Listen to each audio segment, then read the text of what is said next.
Assalamualaikum warahmatullahi wabarakatuh. Apa kabar Bapak Ibu semuanya? Wabil khusus Bapak Ibu yang sudah dinyatakan lulus P3K tahap 1 dan mungkin nanti untuk tahap 2 yang menjadi full time. Berikut adalah dasar penggajian P3K, baik itu berkenaan dengan TMT dan SPMT. Nah, di sini kita sudah mendapatkan permintaan data ya untuk pembayaran gaji Bapak Ibu. Oleh karena itu, calon P3K full time wajib tahu informasi ini.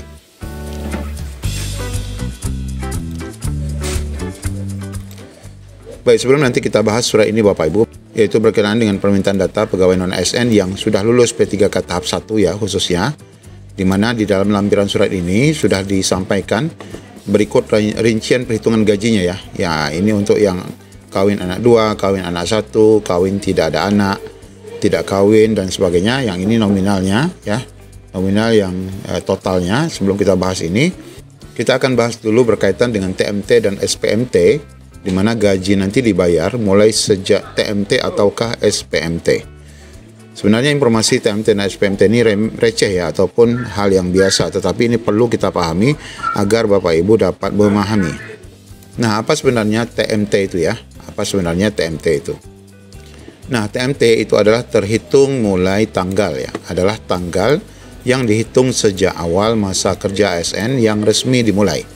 TMT ini nanti akan tertera di dalam surat keputusan atau dalam SK Bapak Ibu. Ada TMT.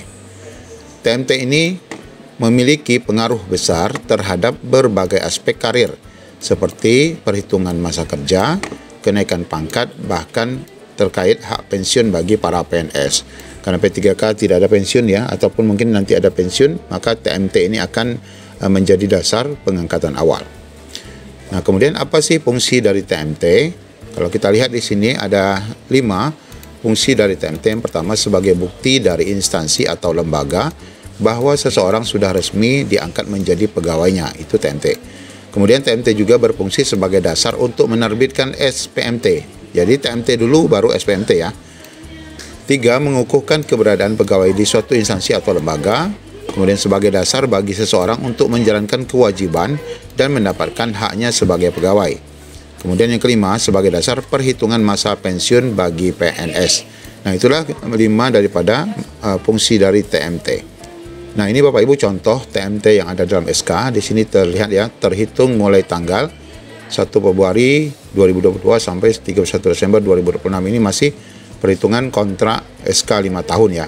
Lihat apakah nanti terus akan seperti ini perpanjangan 5 tahun atau sesuai dengan regulasi terbaru tidak ada lagi proses perpanjangan kontrak Bapak Ibu ya.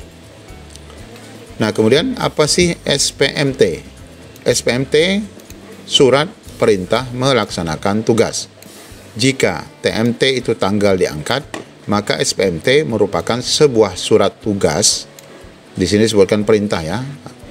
Ditandatangani oleh kepala unit kerja, bukan kepada nih, kepala, sebagai dasar awal bekerja.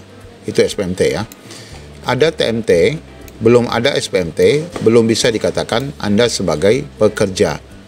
Nah, di sini nanti akan nampak kapan sebenarnya gaji itu dibayar. Yaitu dilihat dari fungsi SPMT, di mana digunakan untuk 2 hal. SPMT itu pertama digunakan sebagai salah satu syarat agar pegawai bisa mendapatkan gaji serta tunjangan. Jelas ya, berarti harus ada SPMT dulu baru dibayarkan gaji dan tunjangan. Karena jika TMT sudah terbit namun SPMT belum terbit, seorang pegawai belum bisa mendapatkan gaji dan tunjangan. Kemudian yang kedua, sebagai bukti yang memiliki kekuatan hukum bagi pegawai agar dapat bekerja di suatu instansi atau lembaga secara sah menurut waktu yang telah ditentukan. Nah, Bapak Ibu, berkaitan dengan SPMT ini, antara TMT dan SPMT, manakah yang terbit dulu? Ini bisa saja TMT terlebih dahulu, baru SPMT, sebagaimana tadi disebutkan bahwa SPMT itu nanti dasar penerbitannya adalah dari TMT. Namun bisa saja nanti TMT dan SPMT itu tanggalnya bersamaan.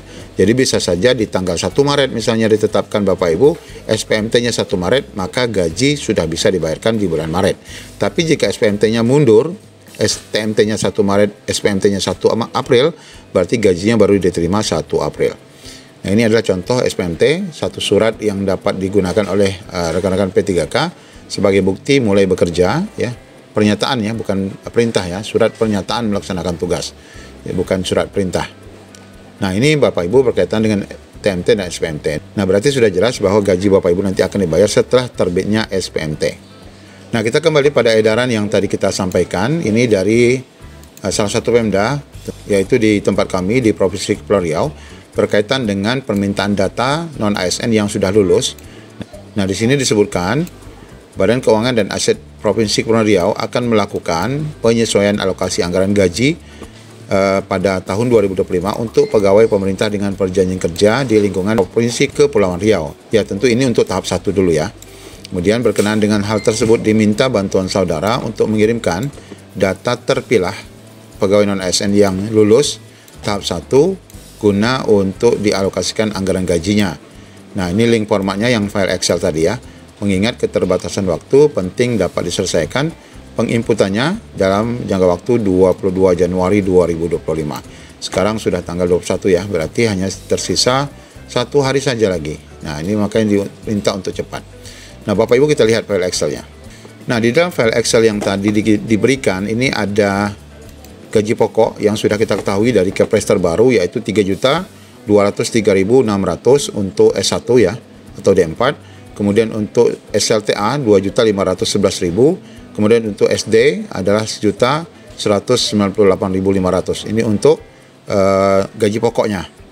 Nah, setelah ditambahkan tunjangan istri 10%, tunjangan anak 2% tergantung jumlah anaknya, ditambah tunjangan fungsional umumnya setara ya 185.000 untuk S1 D4, 180 untuk SLTA, kemudian 175 untuk SD. Kemudian dapat tunjangan beras sesuai dengan beras bulog yang harganya 60 ribuan, di sini 72.000 ya, sesuai dengan jumlah tanggungan. Kemudian dapat juga iuran BPJS, dapat tunjangan JKK, dapat tunjangan JKM, maka total gaji pokok yang akan melekat itu adalah ini. Nah, ini Bapak Ibu, gaji pokok yang nanti akan diterima per bulan. Di mana untuk kawin anak 2 itu 4.303.000 lebih. Kemudian kawin anak 1 4.100.000, kawin tidak ada anak 4.025.000. Kemudian yang tidak menikah, tidak ada anak tentunya, yaitu 3.619.000.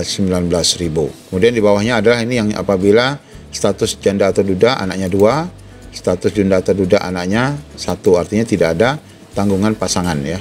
Kemudian yang di bawah ini ada SLTA yang kawin dan sebagainya sudah diatur di sini. Nah, ini Bapak Ibu sebagai dasar pengetahuan kepada Bapak Ibu yang lulus tahap 1 khususnya, bersiap-siap karena Bapak Ibu segera akan menerima penetapan NIP, kemudian nanti akan ada jadwal penetapan SK Bapak Ibu.